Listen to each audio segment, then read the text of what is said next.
What's good, YouTube? It's your boy Blitz, aka Blitzwizard2745, and my name is Chris.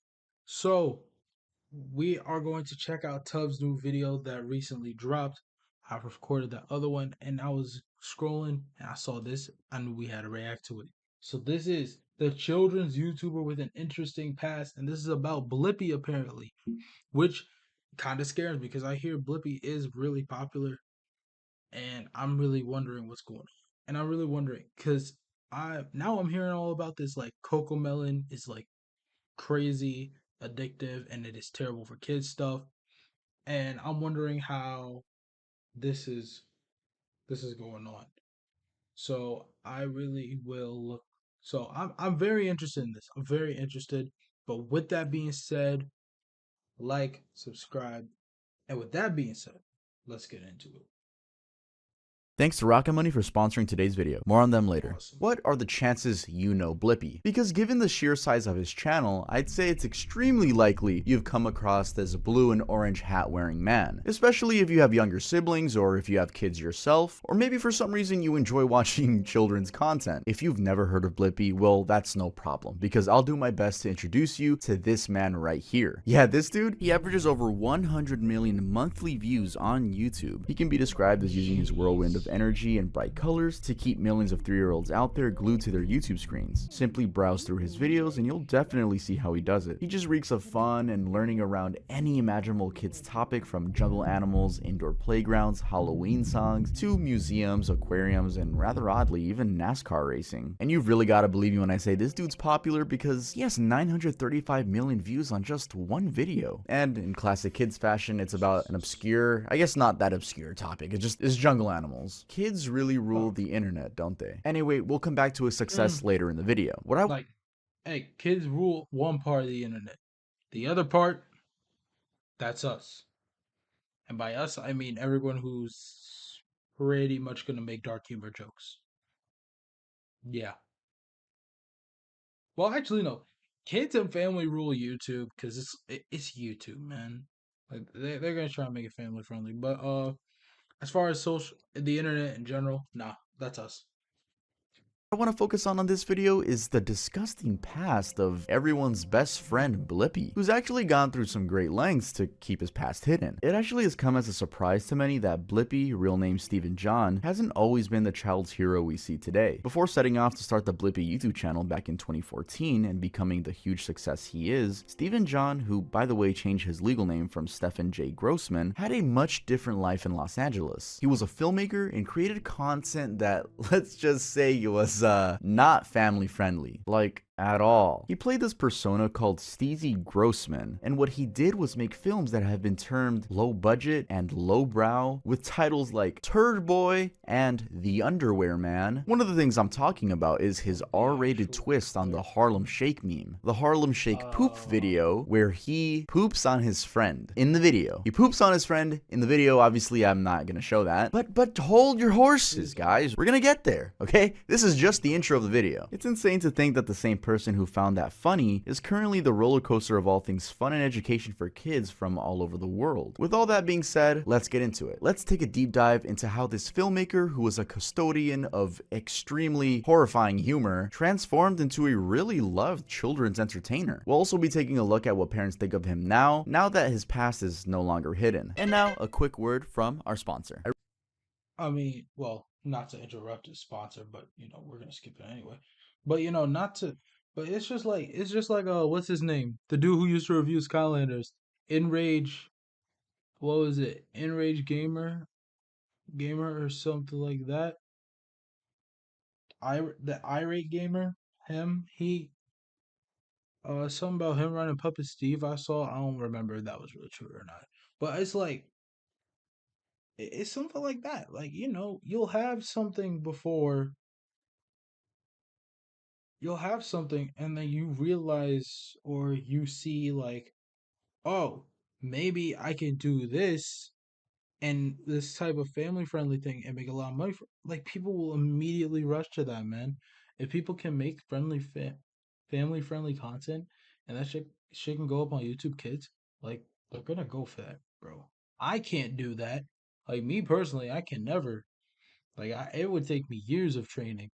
before I got family friendly. I'll be honest, but no, Blippi's Empire I Explained. try The my best, appropriate you know. place to start is the castle that Blippy has built. I'm not talking a literal castle, I'm talking about his financial castle. The obvious part we've already talked about is that Blippy is popular among children, and that's not because his content covers singing, dancing, playing, and exploring, all of which are exciting for kids. Rather, it's because he found a really engaging way to answer questions that kids find puzzling. His channel's description tells it all as he states, "Come explore the wondrous world with everybody's best friend, Blippy. How does a recycling truck work? What does a baker do? What is the best playground around? There are many exciting things to explore and learn." Now, before we go even further on his style, let's take a look at his numbers. He is currently at 19.2 million subscribers with 829 total videos posted. That's on his main Okay. channel, Blippy Educational Videos for Kids. Those are highly impressive figures on their own, but he has two more channels. Blippy Toys, which has 11.3 million subscribers and just Oh, over jeez. 700 uploaded videos, and Blippy Espanol, which has a whopping 16.2 million subscribers and just about Oh, yeah. 663 videos. That's a combined 46.7 million YouTube subscribers and combined 2,200 As someone who knows videos. what they're Together, these doing. channels have earned him about 37 billion total views. To put that into perspective, that's almost as much as Mr. Beast's main channel. That one has 41 billion views. Being curious about his income, I checked on Social Blade and found the estimation to be anywhere between 30,000 and 475,000 in monthly YouTube earnings. But take that So with a grain crazy of job. salt because money determination on those types of websites isn't really that accurate. It's just to get a Yeah, I've seen ballpark that. estimate. But that doesn't go to say, if you're seeing those kinds of views, you're definitely seeing a pretty penny. Now, with these figures in mind, let's go back to his style. I think what sets Blippy apart, as I already mentioned, is that he found an engaging way to talk about things kids care about. His content is undoubtedly colorful, high energy, and educational all rolled into one. All videos start out with his catchy tune, so much to learn about, it'll make you want to shout Blippy. And right from the start, his clown-adjacent dressing, the high-pitched voice, playful music, and constant pop-ups as he explains stuff would probably be irresistible to any 3-year-old. I mean, I don't know what to tell you. He seems pretty good at what he does. I won't even talk about the production quality because it's sort of expected from a channel that size. Actually, I should mention that Blippy as a brand was acquired by a company called Moonbug back in 2020, and Moonbug isn't a tiny company. It has over 309 employees and could afford to Oh pay my gosh. $120 million for Blippy.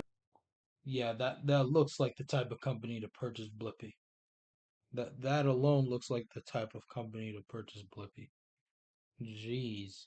But not. Like, just in general, even if the content was still like even I feel like even if he wasn't acquired by them, like the content would probably still be pretty good. As long as it's not like as long as you're not scheming to just make a pretty penny to just make something just a little cash or just like a cash grab from off the kids stuff, like it like you can go places with that. But if it's just like a cash grab, you'll see some cash, but it's not gonna go further than that.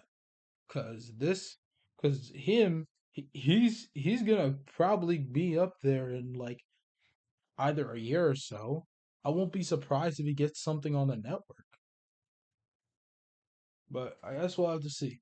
It has over 309 employees and could afford to pay $120 million for Blippy and Cocomelon. So yeah, no surprise in the production quality at all. It's also not surprising that Blippy would have a whole host of merchandise readily available for his audience. Just a quick search on Amazon and there's an endless variety of Blippy stuff from toys, clothing, books, to even the TV show. Their Amazon storefront also looks pretty nice, I'd say. And there's more. For example, they do city tours with tickets costing about $25 and have even collaborated with Liverpool FC for an event and special Mm. edition merch. Yeah, the football club. Also, if Blippy looks different, that's because he is. We'll get to that. I haven't even mentioned all the commercial Blippy inspired stuff out there that Stephen John and his team are not profiting from. Honestly, it's quite an empire this dude has built in just 10 years. And while at it, Wow. he has of course gotten the attention of many, given media features in CBS News, Forbes, Mashable, and others. The 2017 to 2018 period particularly earned him lots of recognition by the media for reasons only the kids channel gods may know. It's money in numbers. All those articles I've shown you are from that time. I might as well throw it in here that some moms had, or maybe still have, the hots for Blippy. In a now deleted thread in a Reddit mom group, someone posts, "Does anyone else want to Blippi? Way to What sexualize the the thing your kids watch. Anyway, while browsing articles written about him, I found an interesting reason why he was able to start the Blippi channel so successfully. But before we get to that, let's switch gears and get into his really weird backstory. A weird backstory. Let me begin by reminding you that Stephen John changed his legal name from Stephen J. Grossman. It's therefore very likely that anyone who knows him as Stephen John wouldn't be able to recognize him from his Steezy Grossman persona. It's no wonder that BuzzFeed put it this way. While some may have seen Blippi throw the first pitch at a 2018 Arizona Diamondbacks game, they've almost certainly never heard of Steezy Grossman. So first, let's clear the question. Why was Steven making films? Turns out he went to UCLA Extension to study cinematography and film production, and so he was right within his alley with the acting and filming stuff. The problem is, with his Steezy Grossman persona, he chose a rather odd route and adult-rated route to take. He was a turd boy. You heard that right, a turd boy. In a fake trailer for a film called Turd Boy, Steezy plays a role that is hard to describe, not because of its complexity, but rather its nastiness. Basically, it's about getting pregnant from anal sex, and then the baby comes out, but it's half poop, half human, so it's called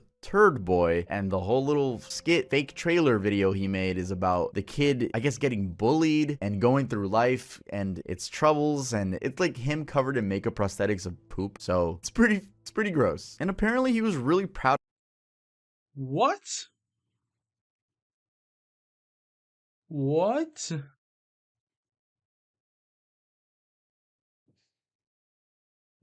Bro, man, he would have been perfect working for Peacock. God damn. That's some shit Peacock would have pulled, I tell you. Shit. Of this accomplishment, saying, "Good times filming this thing. Crew was amazing. Cast was awesome. And I can't say enough, it was awesome making out with Carolina." Isn't it surprising the kind of film festivals they had back then? I mean, if I read it right, there was a 2012 International Ship Movie Film Festival. The other one was the 2012 Machinima Interactive Film Festival. Out of curiosity, I actually tried to find out what the International Ship Movie Film Festival was all about, and I found this interesting set of regulations where, among other things, they required submissions to be odd. For example, they say, "The art of, quote, bad on purpose, end quote, is exciting to us. And think outside the box. We like weird, zany, and insane shit." Anyway, going back to Steezy, a quick search on the Internet Fair enough, I Archive guess. will show you that these roles were nothing new to him. For instance, I found that he also did Pea Troubles, Dick Genie, and Underwear Man. So yeah, pretty strong choice of content, definitely leaning more No, I want to read the Genie descriptions and of these. All right. Starting comedy videos around 2004, Jackass style sketch comedy videos. My buddy Eric Luck. I have tons of videos in my archive. I wonder what videos I should post. Why should not post? I want to post Underwear Man. roles were nothing new to him. For instance, P Troubles. We entered this in the 2010 Shit Movie Film Festival. I found that he also did Pea Troubles, Dick Big Genie was our entry into the International Shit Festival was your favorite thing, huh? Oh, shit. Well, I didn't mean to say that. I didn't mean to say shit. I thought it Genie, would have and a Underwear description, Man. So yeah, but pretty I guess strong all these are choice just of like content, definitely leaning more towards the NSFW side. Unsurprisingly though, that turd theme would later feature in his other shenanigans, such as the Harlem Shake Poop. The Harlem Shake Poop. Alright, so before we talk about his twist on the Harlem Shake, let's talk please. about the Harlem Shake. That is, if you somehow didn't hear about it in 2012, I don't know. Some of you born in 2012, I have no idea. Basically, it was a dance that came Probably from a not. song. But we're gonna take a closer look at it just to really show you how far Steven went with this thing. So, as already mentioned, the whole thing was originated from a song, a track titled Harlem Shake by American DJ and producer Bauer. This heavy bass Right. instrumental track, though released in 2012, later grew wildly popular and it sparked the dance series in 2013. Not to say that the dance didn't exist before, but it was definitely popularized with this trend. In the song, there's a lyric, "Now do the Harlem Shake," and that's where like everyone just goes crazy, woo, woo. But before the lead up, or I guess during the lead up, it's usually one person dancing, you know, they look a little awkward. You're watching the video, you're like, damn, this dude's pretty awkward. Unless you already know what's gonna happen, which is like 99% of the universe. But then the "do the Harlem Shake," a voice. I sound so stupid saying this. Then the beat drops, okay, and then everyone goes crazy. So that's a little Yeah, throwback. we And went yes, crazy, that is bro. Joji in that pink morph suit. Totally a fact that no one knew that. I'm the first person to find out that Joji was in that pink morph suit. So don't you dare comment saying that you already knew that. All right, that was definitely a fact. No one like spamming it. Yeah, I did not know that. But also, yeah, Harlem, bro, the Harlem Shake was fucking hilarious, bro. I wish it had like Vine, because I just never downloaded it, nor Instagram, bro. Oh man, like I don't know why I never downloaded it. I only watched it off of YouTube, man. In comments of videos. You can definitely see why Urban Dictionary defined the dance as an electric upper body dance move that involves the shaking of your upper torso and shoulders. I have to admit, I went down the Harlem Shake rabbit hole. Yes, there's a Harlem Wow. Shake rabbit hole. It's a rabbit hole for anything, and I found some pretty odd origins. I found this obviously fake definition, but I thought I'd share it with you guys, that its true origin came from 125th and Lexington, New York, where gangsters would shoot unsuspecting crippled people with crutches, and the staggering fall of these people would become the dance. Yeah, this is just some internet bullshit. Although, to be fair, there is a different version of its origin story, which is a lot more believable, where it's believed that the dance was invented by a guy known as Al B to imitate drunk people. Anyway, as the dance got introduced to That local one parties seems in more Harlem, it just started becoming a thing. And it went believable. viral for sure. Extremely viral. There's a whole compilation of people in the office, people in the army, mascots, you know, the WWE, just doing this trend. It was honestly, it was a good time in history. I miss that. I even made one as a kid, though that is lost media. I did find a video of me dancing as a banana at 9 years old. I'm a banana, I'm a banana, I'm a banana. Look at me move, yeah, yeah, I'm a banana, I'm a banana. Look at me move, See, yeah, that yeah. one isn't. That's Banana not cringe power, though. It's just banana fun. power. It's just fun. Stop.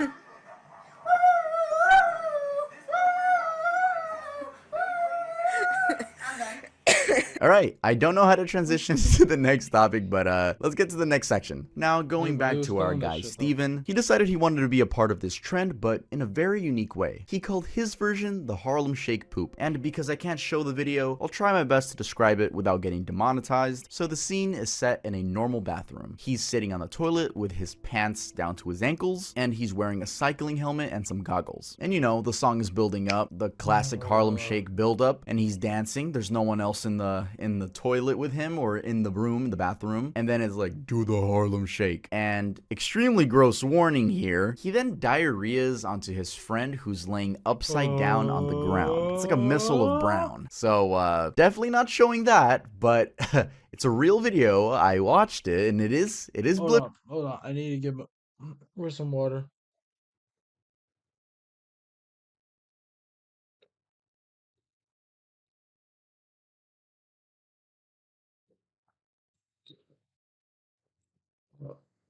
My bad. My bad. I'm sorry. Excuse me. No, I just had to do that. I just had to do that. I just had to. That's my Blippy. bad, It's our bro. boy Blippy, you know, pre-blip. I forgot this video was about that nigga. See it. God.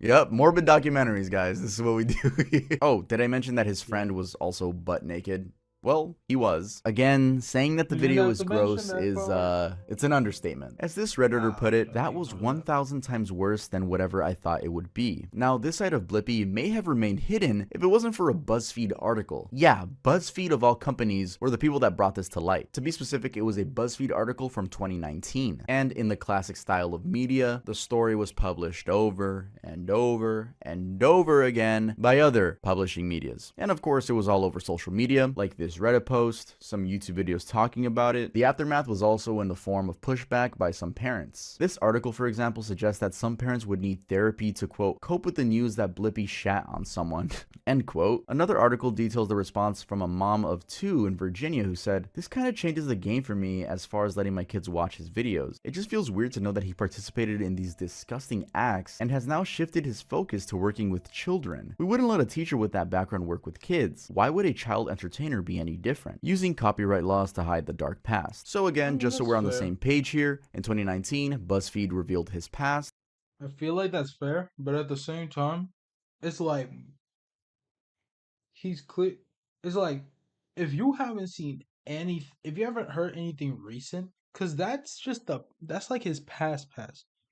It's not like a 2 years ago something. I feel unless that was 2 years. I don't think that was 2 years ago, but that was like a that wasn't really a 2 years ago thing. That was more of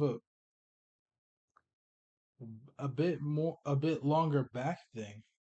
Like serious. Like I like you're so it's so easy for people to let go of things for some people, but not others. And I understand because you're letting your child watch this person, but at the same time, he's obviously not gonna do this again. He's found something he does, and I say something he likes doing, because I feel like if he wasn't, he wouldn't actually be doing this himself.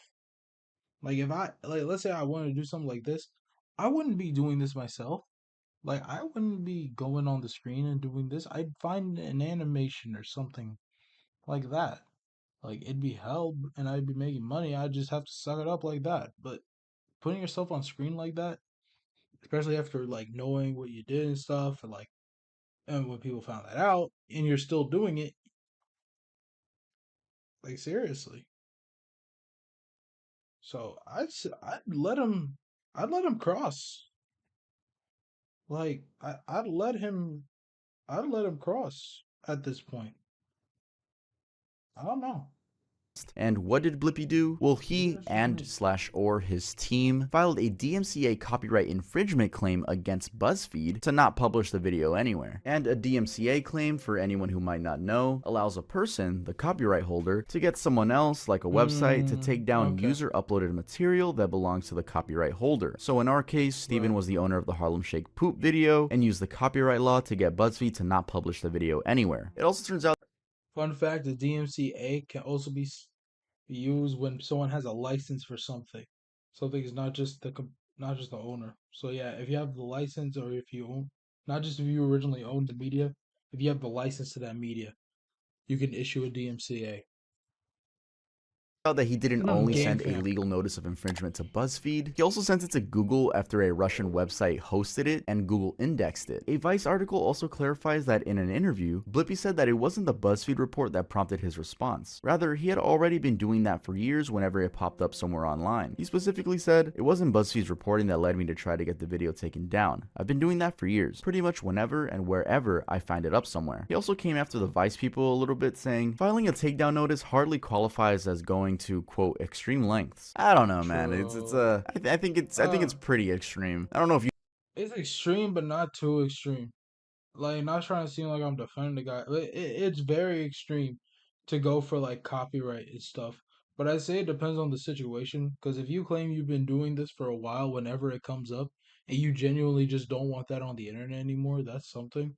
But if it's just like petty, then yeah, it's probably extreme. But hey, to each their own on their opinion on that. you think that Blippi, poop man, I'm gonna call you poop man for the rest of the video, and I'm not. Now, winding back a bit to the DMCA part, you can see that on the takedown request sent to Google, the original URL is specified as harlemshakepoop.com. Why is that important to know? Well, I want you to get a sense of how committed Blippi was to going viral. Having a dedicated website means that Blippi wanted people to visit it. More on that later. Anyway, thanks to the unforgetting nature of the internet, you can actually look it up. I'm not encouraging you to do that, but you can look that up on Google and it pops up right there on the Internet Archive. Again, I'm not recommending that. No, don't do that. That was just an educational Don't statement. do This is that. an educational video, guys. So, YouTube Not reviewer, if doing you're that. watching this, this is an educational video about a weird topic. But anyway, what happened after all this information came out? Well, Blippi responded. So let's get to what he said. Blippi's apology and transformation. Let's actually start with his response to the BuzzFeed article, because that's where most of the information about the poop saga comes from. In a statement to BuzzFeed, he said, "At the time, I thought this sort of thing was funny, but really it was stupid and tasteless, and I regret having ever done it." He also said, "I've grown up a lot lot since then, and I trust people will see me as the person I am now, not the idiot I was back then. That response has two things that it communicates strongly. One is that he obviously regrets his past,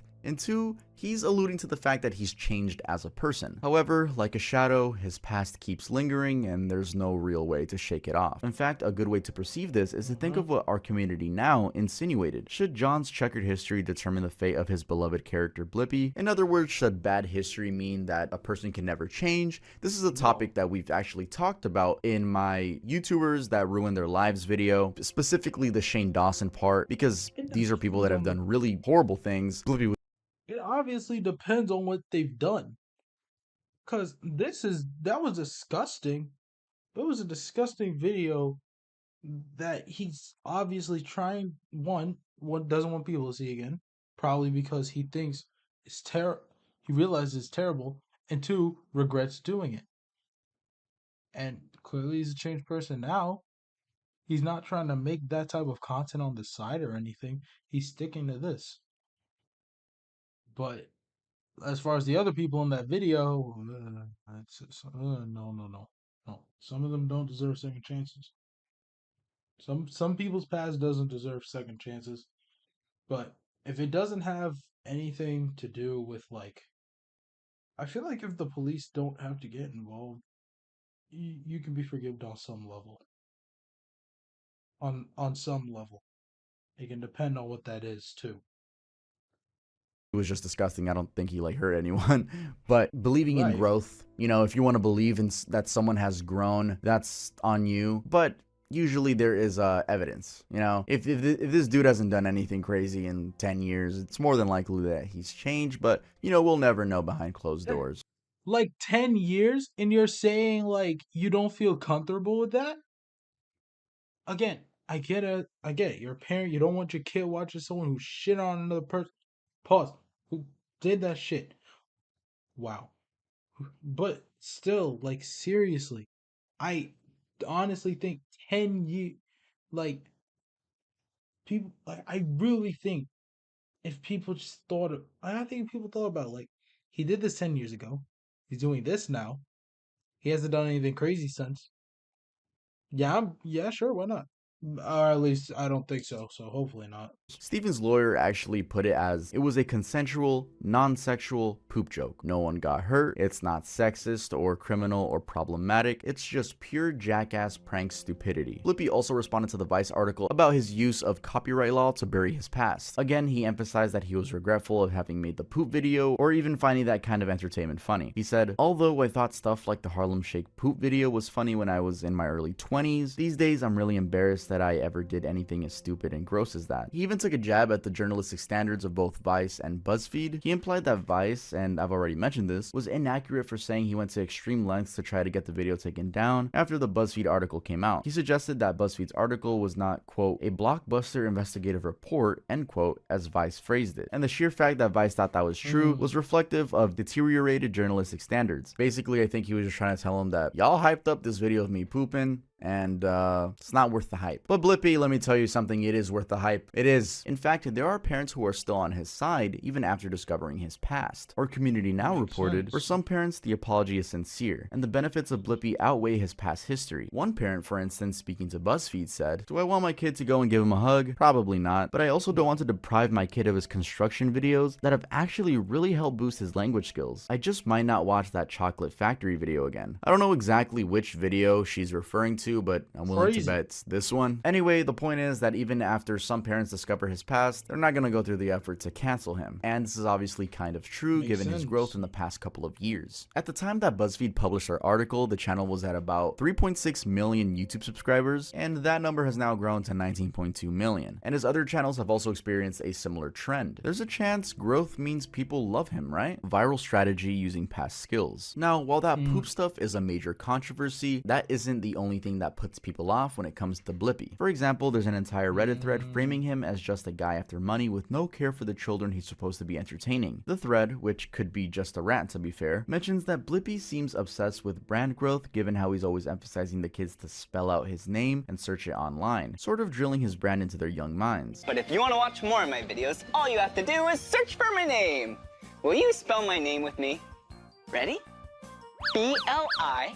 PPI. Blippi, good job. The thread also mentions an interview where Blippi talked a lot about his approach at the beginning of his content journey, including living in LA for 6 years and learning skills like online content marketing. There's also a mentioning of the bewildering large merchandising operation that he runs, and again, his prior skill set and career path have nothing to do with kids. Now, take all this information with a grain of salt because we are talking about a Reddit rant here, but still, I hope you can see some of the other things that people find unpleasant about Blippi. And I'm not saying that just based on that Reddit rant. Nope. If you actually search around on the internet, you'll find parents even talking about how they just don't like his vibe from the jump without even having learned about the Harlem Shake thing. Anyway, the reason I brought up that Reddit thread is because of one of Blippi's critical skill sets, SEO specialist. Right from the start, before he even made the Blippi channel, it seems like Steven was committed to finding ways to go viral through entertainment. I actually like how BuzzFeed phrased it. They said, beneath the surface, Blippi and Steezy Grossman share two traits: a willingness to debase themselves, be it clownish antics or taking a literal dump, for entertainment, and a methodical, calculated effort to use social media and its algorithms to reach as many eyeballs as possible. In short, he would go to any lengths to go viral. This ties in really well with him being an SEO specialist in his past. SEO means search engine optimization, and an SEO specialist is a job where a person essentially learns how a search engine like Google works in terms of ranking content, and then tries to use that knowledge to rank their content high on search results. YouTube uses that same idea, except it's ranking YouTube videos. So Blippi, with such knowledge of ranking factors, almost had the secret sauce when it came to making viral content. As he explains in an interview, he gave the channel, quote, a good foundation of SEO. That is more so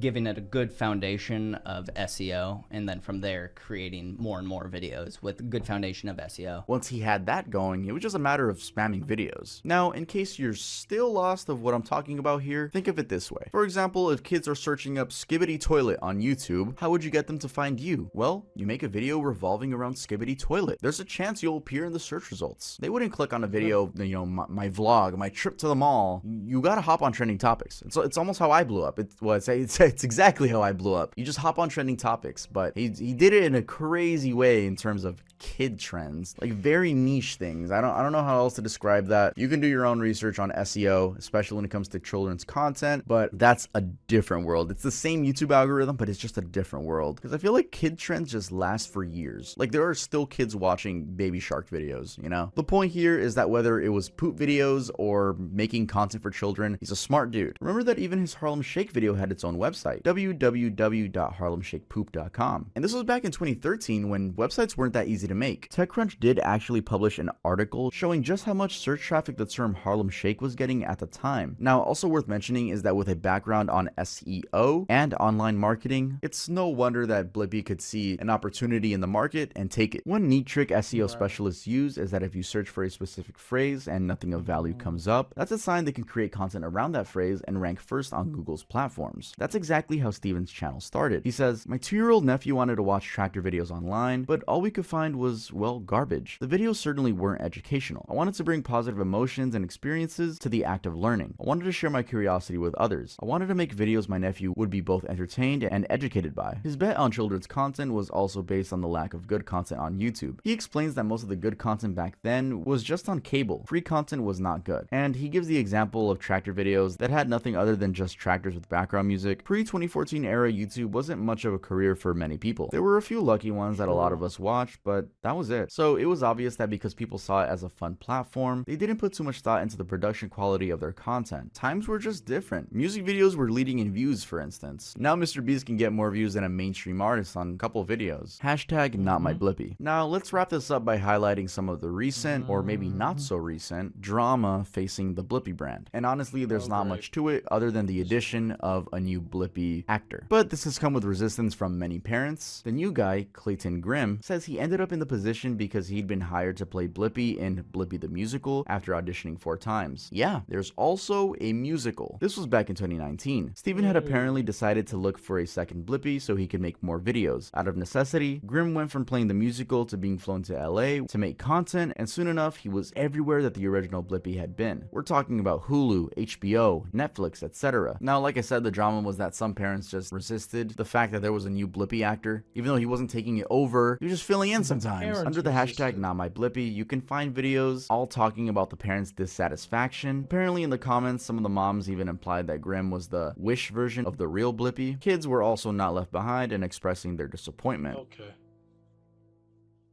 It was like a Blue's Clues Yup, type and of that's thing. really Really? So it was just like a Blue's Clues type of thing. That's all that was, man. Bruh, man.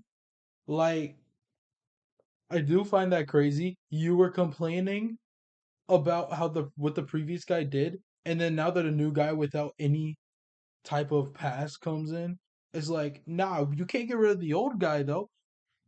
But you were just mad about that, like, but whatever. Anyway, that was Tubbs' video on Blippi. This was interesting for sure, and I just, I mean, shoot, let the dude do his content, bro. Let dude run his content. Like, as long as he ain't doing shit, he ain't doing nothing for real. So, like, you know, well, so like, subscribe, and oh, I wasn't even subscribed to this man. Like, subscribe to both of us. And with that being said, with Godspeed,